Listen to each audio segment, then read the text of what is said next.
تاریخ میں صحابہ کرام سے لے کر اپنے عہد تک، اپنے زمانے تک انہوں نے اس میں تاریخ لکھی، اور حافظ ابن طاہر مقدسی جو ہیں، خود بہت بڑے محدث ہیں، انہوں نے کہا کہ میں نے اس کا قزوین میں میں نے اس کا ایک نسخہ دیکھا تھا، لیکن شاید وہ اس وقت دنیا میں وہ کتاب نہیں پائی جاتی، اب ناپید ہو چکی، کیونکہ بہت سے جب مسلمانوں پہ ظلم کیے گئے، اور یہ جو ہلاکو خان اور اس طرح کے لوگ تھے، انہوں نے کتب خانے تباہ کر دی، بلکہ ایک دو جگہوں پر تو دریا میں کتابوں کے نسخے پھینک کر پل بنایا گیا، تو اس طرح مسلمانوں کی کتابیں بہت ساری تباہ ہو گئی۔ ابن الندیم کی جو ہے نا الفہرست، ابن الندیم کی جو کتاب ہے نا الفہرست، اس میں آپ کو بہت ساری کتابوں کے نام ملیں گے جو اس وقت دنیا میں نہیں ہیں، تو کبھی تھیں۔ تو امام ابن ماجہ کی یہ جو تفسیر ہے، اس کا بھی کوئی شاید کہیں کوئی نسخہ ہو، تو اس وقت دنیا میں موجود جو ان کی کتاب ہے وہ یہ ایک ہی ہے، سنن ابن ماجہ۔ تو اب ہم سنن ابن ماجہ کی طرف چلتے ہیں۔ تو امام المحدثین امام ابن ماجہ قزوینی علیہ الرحمہ، انہوں نے اپنی اس کتاب کو بہت ہی بہترین انداز سے ترتیب دیا۔ خود اپنی کتاب کے بارے میں فرماتے ہیں، اچھا اس میں آپ نے جو میرے نزدیک جو سب سے بڑی خصوصیت ہے وہ اختصار ہے، مختصر رکھا ہے اس کو، باقی کی طرف پھیلایا نہیں، تو کوئی تکرار نہیں کیا حدیث کا، تو اس اعتبار سے بہت ہی اختصار اور تکرار نہ ہونے کی وجہ، اختصار اور عدم تکرار، یہ دو خوبیاں ہیں اس کی بہت بڑی۔ تو فرماتے ہیں کہ جب میں نے اپنی یہ کتاب سنن حافظ ابو زرع پر پیش کی، یہ بہت بڑے محدث تھے، حافظ الحدیث تھے، تو آپ نے فرمایا اگر یہ کتاب لوگوں تک پہنچی تو دیگر کتب جوامع یا ان میں سے اکثر کی ضرورت نہ رہے گی۔ یہاں تک انہوں نے اس کی تعریف کی، اور پہنچی تو ہے جب سے یہ لکھی گئی، اور آج 2026 29 اپریل سنن ابن ماجہ کی ہم باتیں کر رہے ہیں۔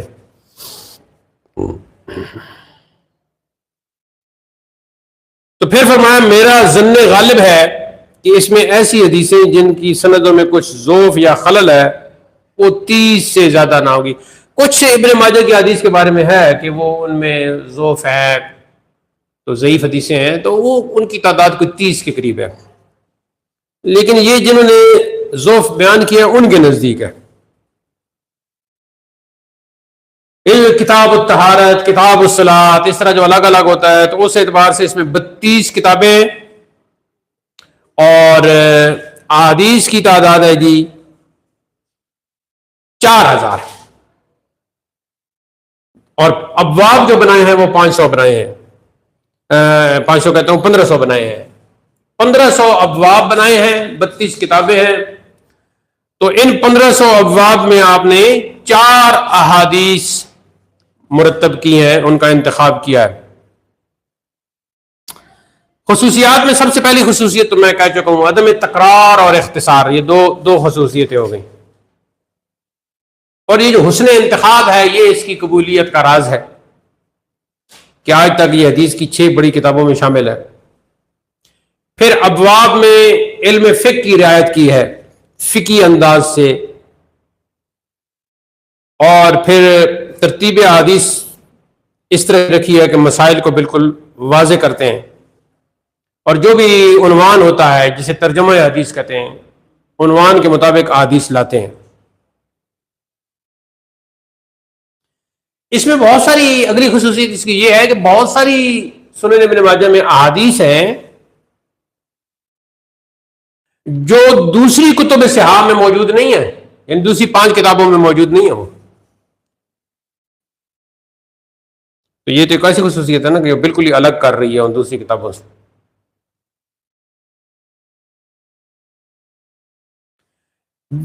ایک اور خصوصیت یہ ہے کہ دوسری کتابوں کے مقابل اس میں زیادہ مسائل ہیں اور زیادہ معلومات ہیں۔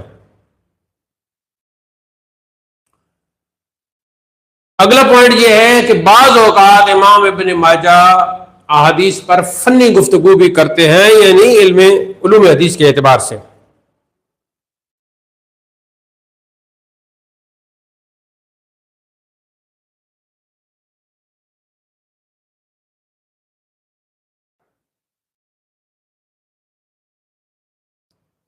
پانچویں صدی کے آخر تک جو ہے نا، وہ 5 کتابیں چلی آ رہی تھیں صحاح کی، تو پھر اس کے بعد یہ سنن ابن ماجہ کا ان میں شمار کیا گیا تو پھر 6 ہو گئی۔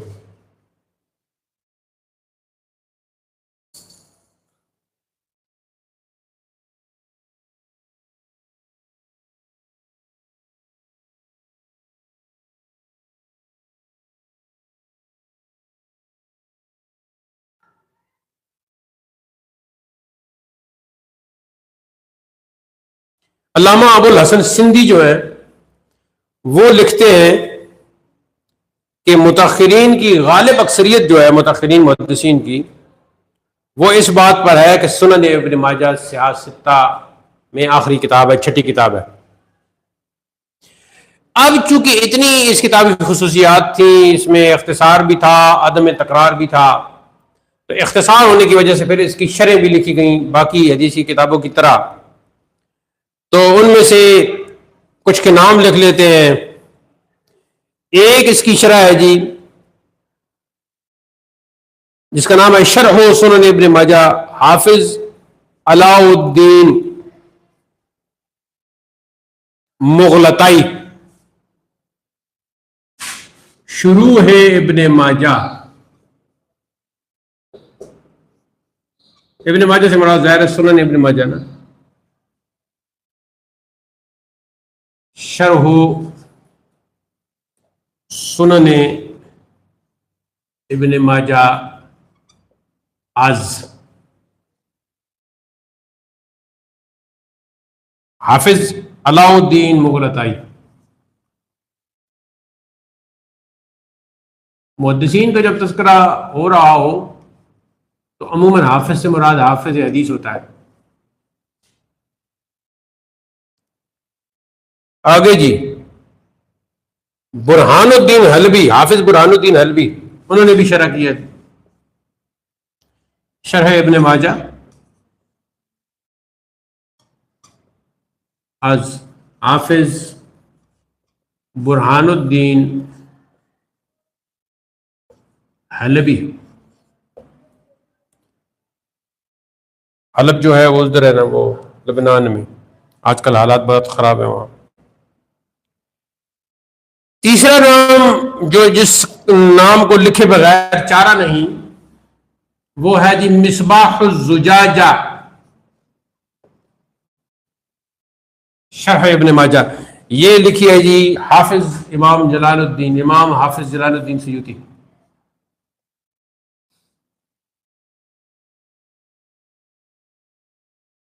ان کی کتابوں کی تعداد بہت زیادہ ہے، عموماً 500 بتائی جاتی ہے۔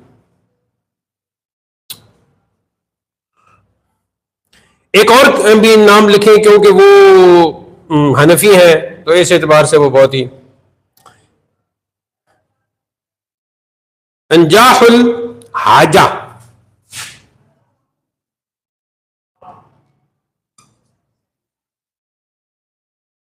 شرح اس کے ہیں جی عبد الغنی بن ابی سعید حنفی۔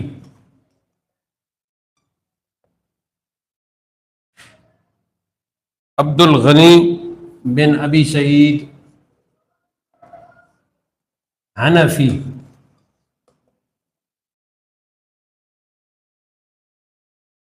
کچھ اور بھی ہیں،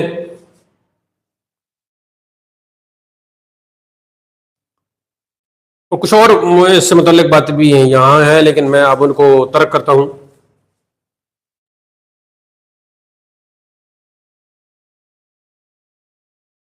ہو سکتا ہے تحریری شکل میں جب میں لکھوں تو وہ پھر میں لکھ دوں گا ان میں سے جو ضروری چیزیں یا کوئی امتحان کے حوالے سے ہوئی۔ اب آتے جی ان کا وصال اور وفات۔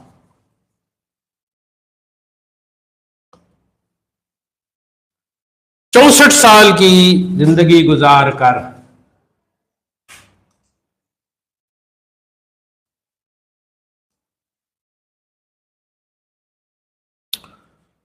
22 رمضان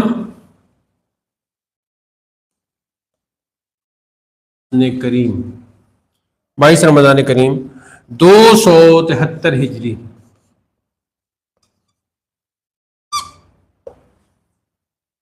پیر کے دن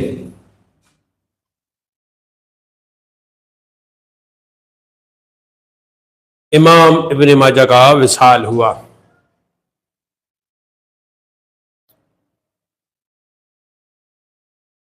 یہ حوالہ ہے کتاب تہذیب الکمال کا۔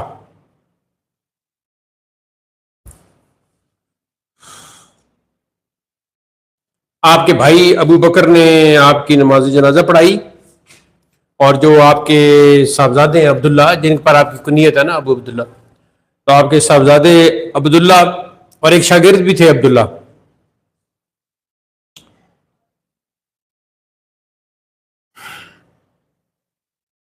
آپ کے صاحبزادے عبداللہ اور آپ کے شاگرد، ان کا نام بھی عبداللہ، ان دونوں نے آپ کو قبر میں اتارا۔